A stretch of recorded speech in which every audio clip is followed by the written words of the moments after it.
Amém? Passando algum tempo, Deus pôs a Abraão à prova, dizendo-lhe: Abraão. Ele respondeu: Eis-me aqui.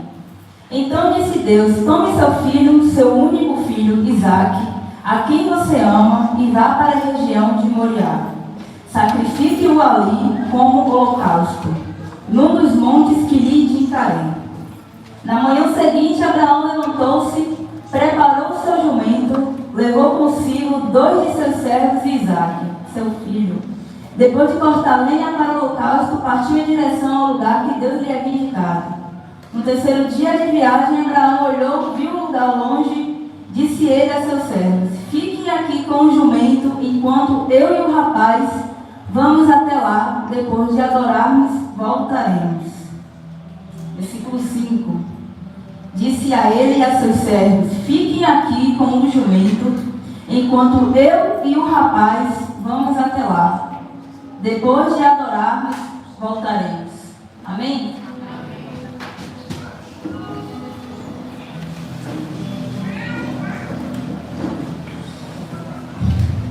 Essa semana foi uma semana corrida, acredito que para todos, né?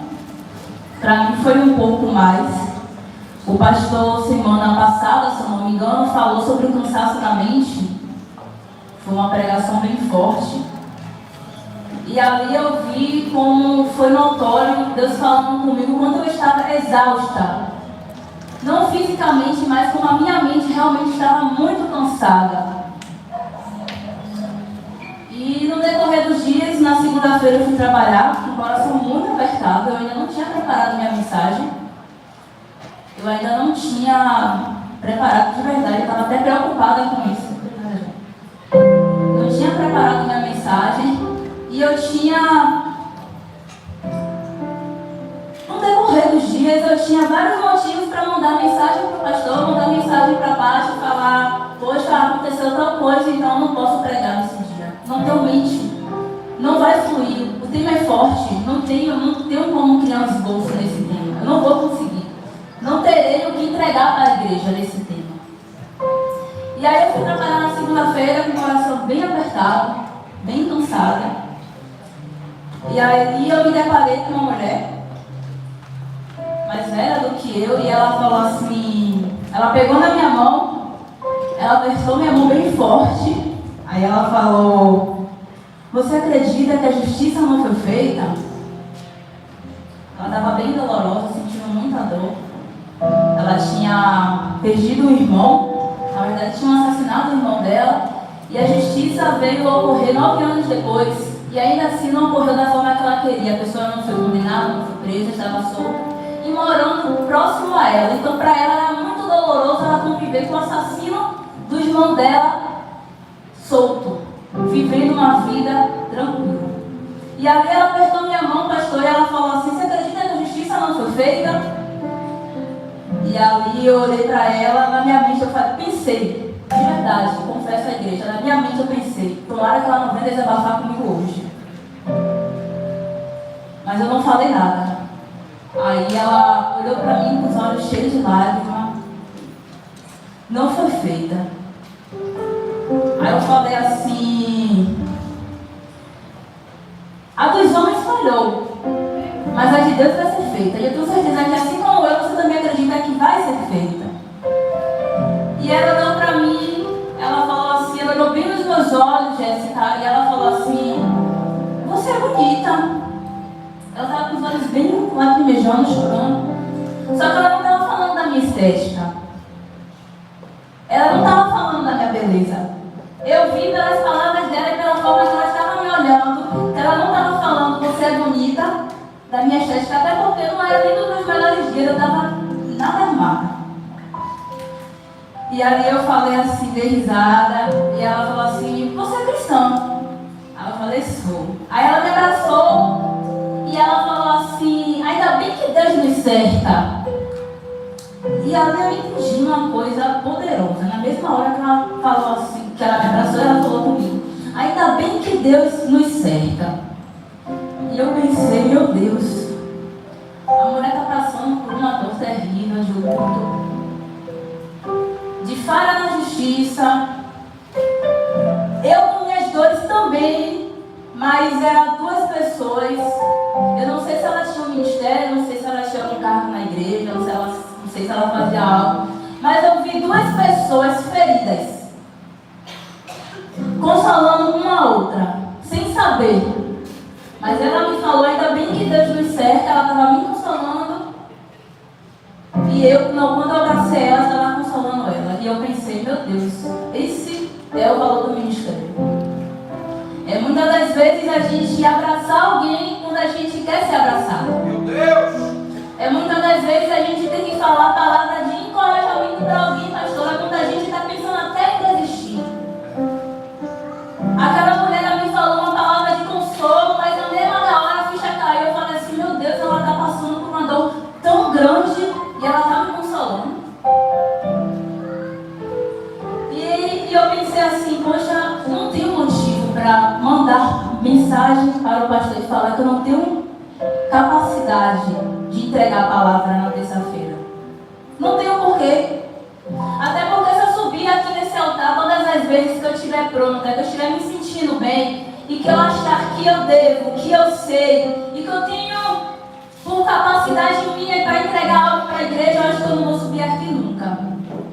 Porque das vezes que eu subi aqui foram as semanas que aconteceram várias coisas para me desanimar.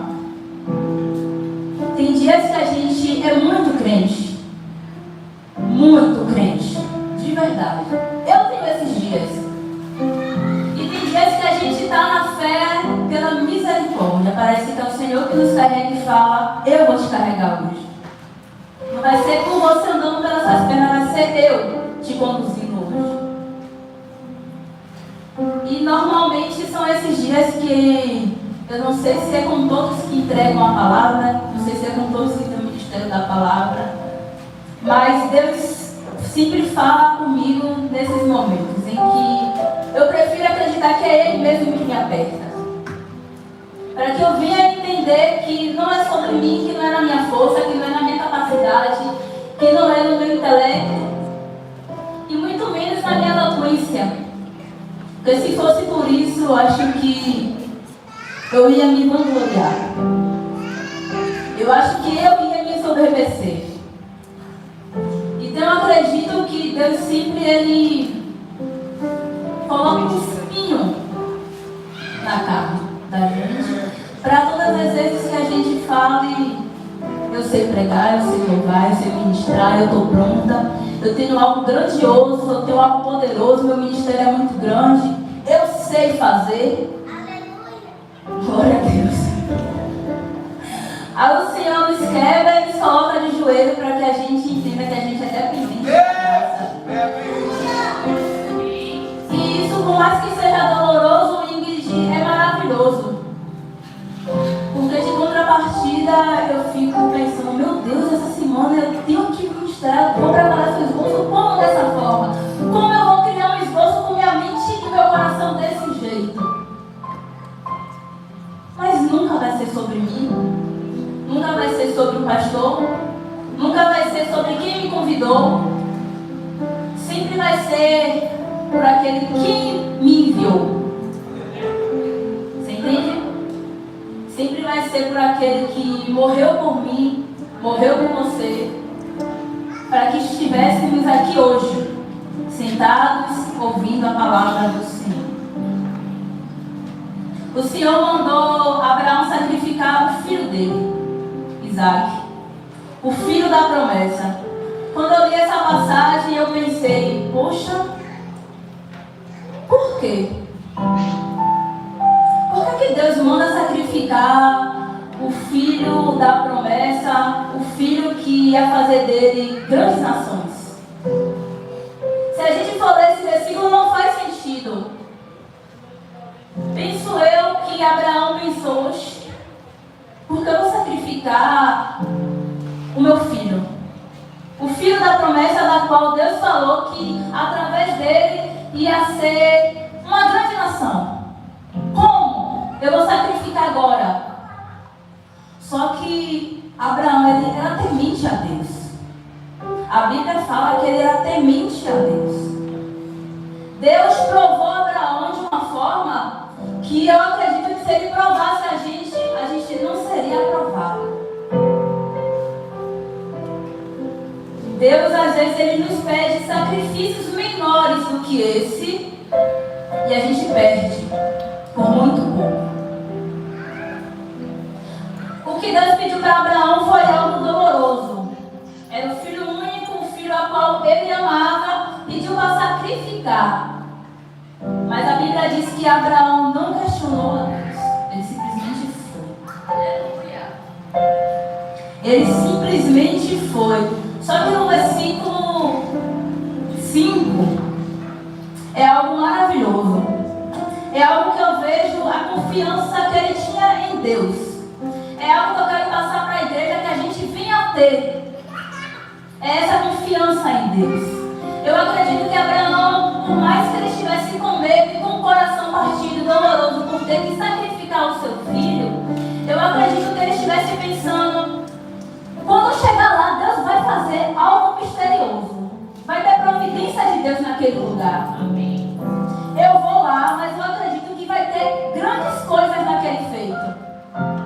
Eu vou lá fazer o que Deus mandou fazer, mas eu acredito que vai haver milagre naquele lugar. Porque Deus tinha feito uma promessa para Abraão antes.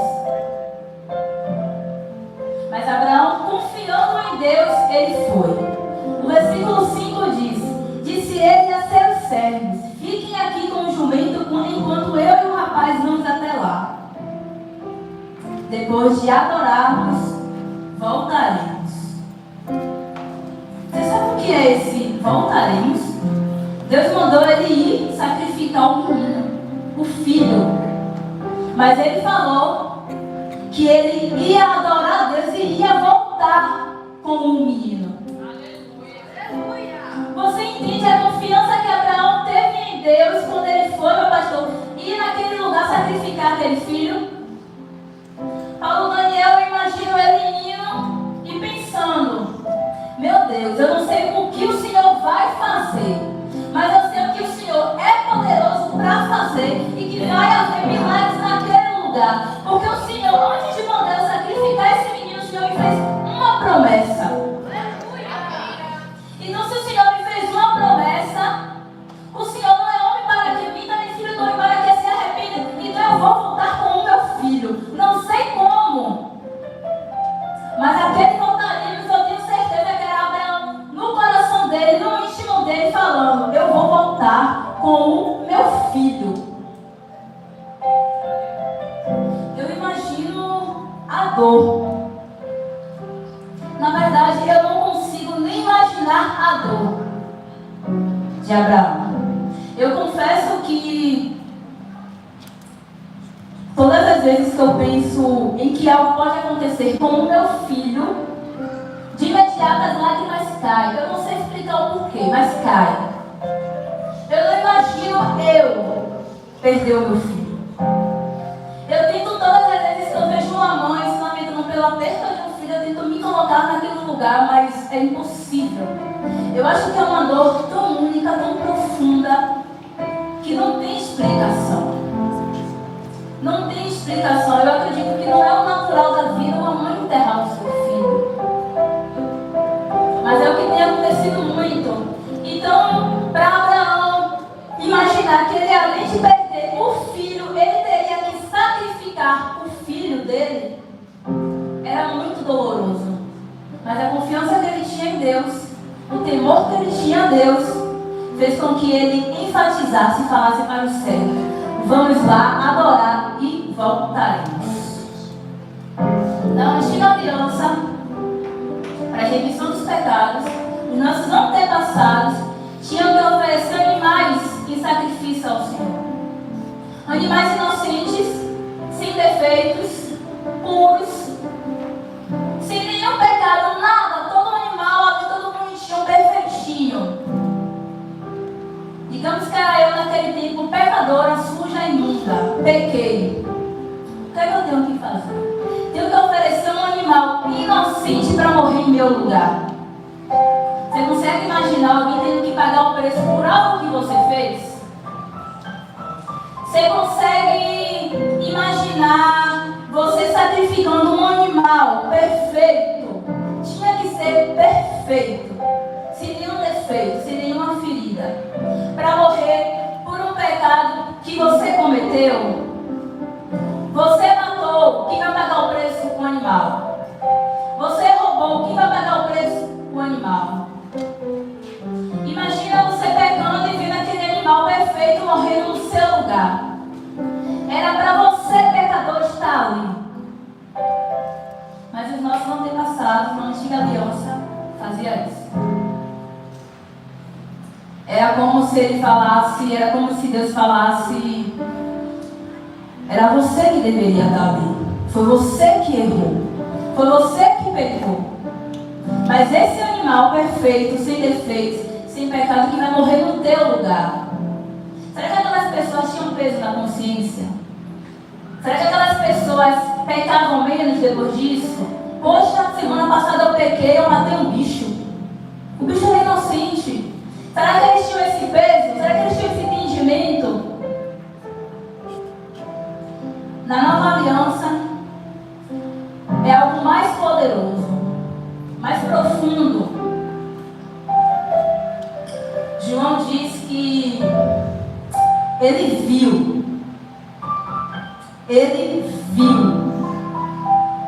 Jesus. E ele falou: eis aí o Cordeiro, o Filho de Deus.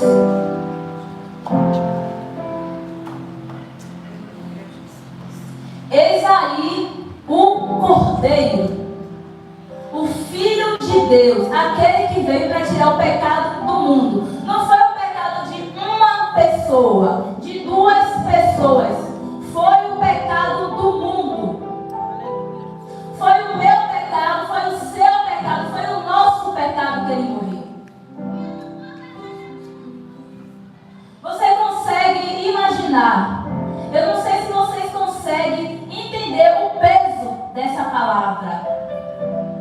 Que um cordeiro foi morto para que eu estivesse aqui. Para que você estivesse aí. Para que a gente pudesse servi-lo com maestria. Para que a gente pudesse amá-lo acima de todas as coisas.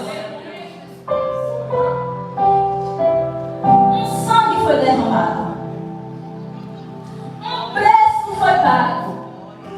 Meu pastor, a Bíblia diz que hoje a gente tem acesso liberado e ainda assim muita gente se nega a acessar. Hoje a gente não precisa de terceiros nem de intermediários para se achegar a Deus. Mas a gente faz questão de terceirizar isso. A gente coloca vários obstáculos para ficar na presença do Senhor.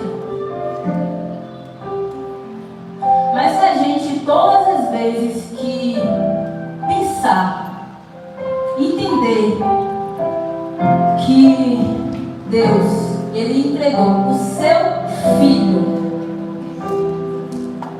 que se fez carne, se fez homem, para passar por todas as dores, por todas as coisas que eu e você passamos, morrer por nós, para que a gente não desse valor. Isso quando você está dizendo, numa igreja que a gente não dá valor, meu pastor, com o coração partido, mas eu digo que a gente não dá valor. A gente não entende com convicção o que é o sangue de Jesus derramado por nós. Eu acho que a gente é tão pecador que a gente não compreende o porquê que Ele fez isso por nós. A gente não entende, a gente não tem essa capacidade de entender e compreender o porquê Ele fez isso. A Bíblia fala que a gente hoje tem acesso liberado, mas a gente não faz questão de acessar. E quando acessa, a gente mesmo limita.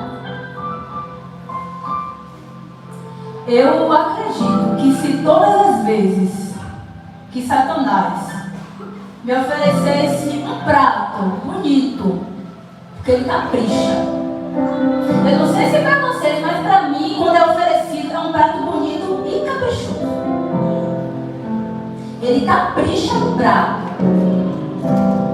Se todas as vezes que a gente olhasse para aquele prato, meu pastor, a gente pensasse: não posso, não devo. Se todas as vezes que a gente olhasse para as armadilhas, os laços que ele nos rodeia, a gente pensasse e tentasse imaginar as mãos furadas do Senhor, as cuspidas que ele levou, as porradas que ele levou, as chicoteadas que ele levou, as humilhações que ele passou, as calúnias que ele passou. Se todas as vezes que o inimigo me oferecesse algo, eu pudesse lembrar de tudo isso que ele sofreu por amor a mim e a você, eu acredito que eu encontraria forças para olhar para o prato que Satanás me oferece e falar assim: eu até quero, mas eu não posso. Eu até quero, mas eu não devo. Eu até quero, mas não é justo pelo que o Senhor fez por mim. Eu não posso ferir o Senhor com esse prato. Eu não sou mais acorrentada, Satanás, a você. Eu não estou mais amarrada a você. Eu não estou mais aprisionada a você. O que você está me oferecendo, eu até queria, mas isso não me condena mais. Isso não me aprisiona mais. Isso não enche mais os meus olhos como enche quando eu vejo as mãos furadas do Senhor. Todas as vezes que eu lembro que o sangue foi derramado, eu consigo compreender, meu pastor, que o véu já foi rasgado e que o acesso está liberado e que o preço já foi pago. Se o preço já foi pago por mim, nada me prende mais. Nada me condena mais. Se todas as vezes que o inimigo nos tentar lançar palavras de maldição na nossa mente, que é o que ele mais faz, para nos paralisar, nos estagnar e até blasfemar contra Deus, para que a gente venha se questionar: cadê Deus? Por que eu estou passando por essas tentações, por essas vontades, por essas tribulações? Cadê Deus? A gente precisa entender com ênfase que um sangue foi derramado e não foi qualquer sangue. Não foi qualquer sangue. Foi o sangue do Filho de Deus. Você consegue entender isso? Que foi o sangue do Filho de Deus que foi derramado para que a gente pudesse estar aqui. O tema do congresso é que o cordeiro que foi morto receba a recompensa pelo seu sacrifício. E eu confesso que eu me questionei muito. Como é que eu posso agradecer, oferecer a Deus algo pelo que Ele fez? Se a Bíblia fala que o Senhor, Ele não se agrada na nova aliança de sacrifícios, mas sim de um coração contrito e quebrantado. Então hoje eu posso matar vários animais que para Deus vai dar em nada. Senhor, eu pequei, vou matar. Só está matando um inocente em vão, só está sujando suas mãos. Você entende que hoje o Senhor, Ele não quer mais esse tipo de sacrifício nosso? Que Deus, Ele não quer muita coisa da gente. Que a única coisa que Ele quer da gente é que a gente seja dele, que a gente entenda que a gente é dele, que a gente está aqui para servir a Ele. Será que se eu viver 100 anos, ministrar 90 anos, Paulo Daniel, será que eu vou conseguir chegar para Deus e falar: Senhor, olha, eu vivi 100 anos, ministrei 90, tá pago?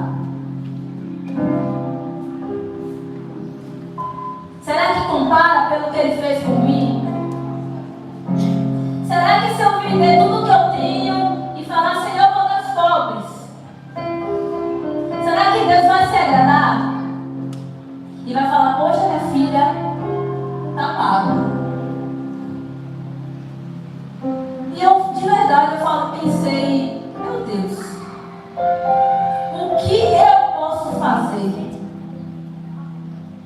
para que seja de alguma forma, nem que seja de uma pequena forma, uma forma de gratidão pelo que o Senhor fez por mim. E ali o Senhor bradou muito ao meu coração, porque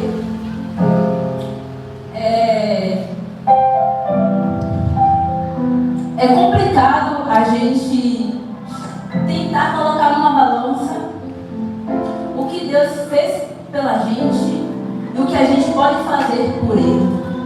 Porque parece que quanto mais eu faço,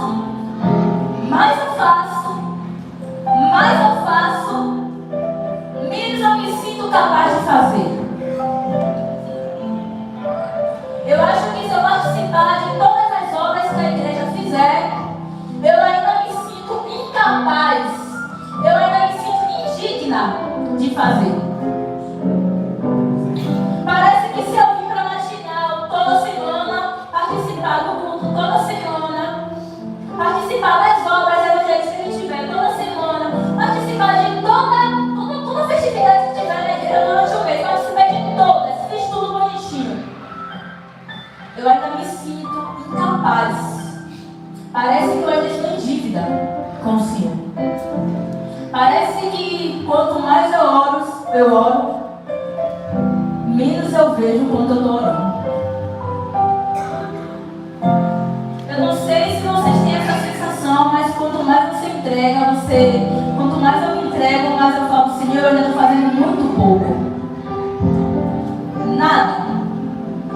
Nada do que eu fizer, nada do que você fizer, nada do que o meu pastor fizer, e que trabalha muito, vai ser comparado pelo que Deus fez por mim e por você.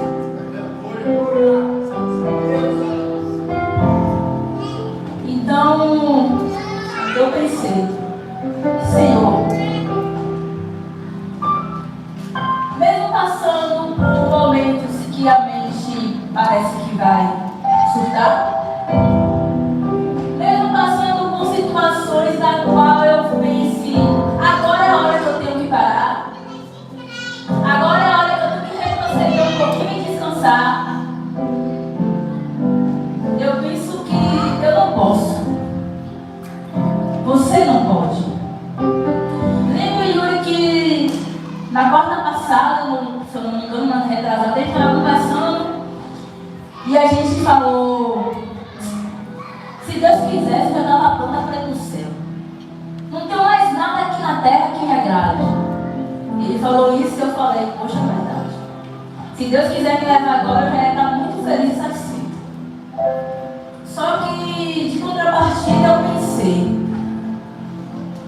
se Deus leva todos os ministros do Evangelho, se Deus leva todos os pastores, se Deus leva todos os evangelistas, todos os obreiros, se Deus leva todos os levitas, quem vai ministrar? Quem vai pregar? Quem vai louvar? Quem vai salvar a sua família, a qual ainda não conhece a Deus? Você entende a necessidade de que eu e você tem nessa terra? Você entende qual é a importância da gente aqui nessa terra?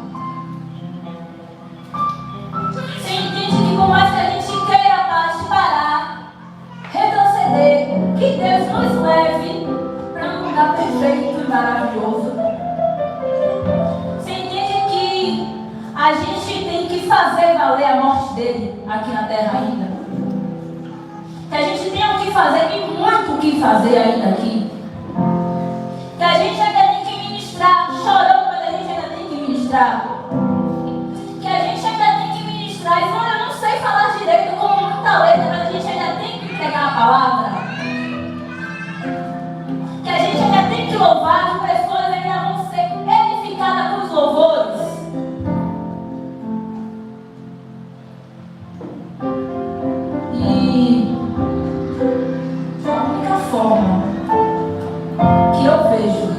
Eu não sei vocês, mas a única forma que eu vejo de tentar chegar perto, é de chegar perto, de falar: Senhor, obrigada pelo que você fez por mim, é servindo a Ele, com temor, com amor, chorando, sacrificando, mas servindo. Eu não sei o que o Senhor tem pedido para você sacrificar. Abraão, ele pediu para sacrificar o filho, mas Abraão tinha tanto temor a Deus, tanto temor a Deus, de tanta confiança que o Deus que ele servia era poderoso para fazer algo possível, que ele foi e voltou com o filho nas mãos. Eu não sei o que Deus pediu para você sacrificar. E eu não sei se você vai ter capacidade, coragem para sacrificar. Mas eu queria entregar para a igreja hoje. Sacrifique. Mesmo que te cause dor, mas sacrifique. Mesmo que você tenha que ir no caminho sacrificar chorando, mas sacrifique. Tenha na mente a convicção de que um preço já foi pago. Um sangue foi derramado. E que a gente não serve a um Deus pequeno. Que a gente não serve a qualquer Deus. Mas que a gente serve ao Deus dos deuses. O Senhor dos exércitos. O Criador dos céus e da terra. Que a gente tenha em mente, meu pastor, a convicção que a gente não está servindo a qualquer pessoa. Que a gente não está servindo e fazendo qualquer coisa.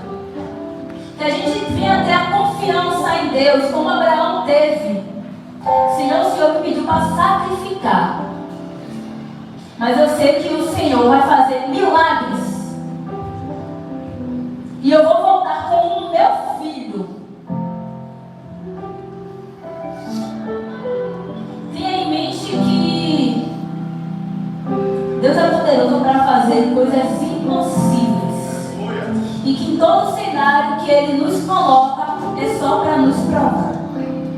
Todos os cenários que Ele nos coloca é só para nos provar. É só para nos testar. Testar a sua fé, testar a sua paciência, testar a sua confiança nele, testar a sua obediência, testar se você o ama, o quanto você canta dizendo que o ama. É só para testar se você está realmente servindo a Ele e não a homens. Que você entenda que tudo que Deus faz, Ele faz, já sabendo o início, o meio e o fim. Ele já sabe como vai terminar. Ele sabe até como é que você vai passar por aqui, mas Ele quer que você saiba como é que você vai passar por aqui. Que a gente passe por tudo que é aquilo que o Senhor nos conduz, nos leva, nos orienta. Que a gente passe confiando que vamos passar, mas vai ter providência de Deus. Vai ter providência de Deus. Amém? Pastor Edson.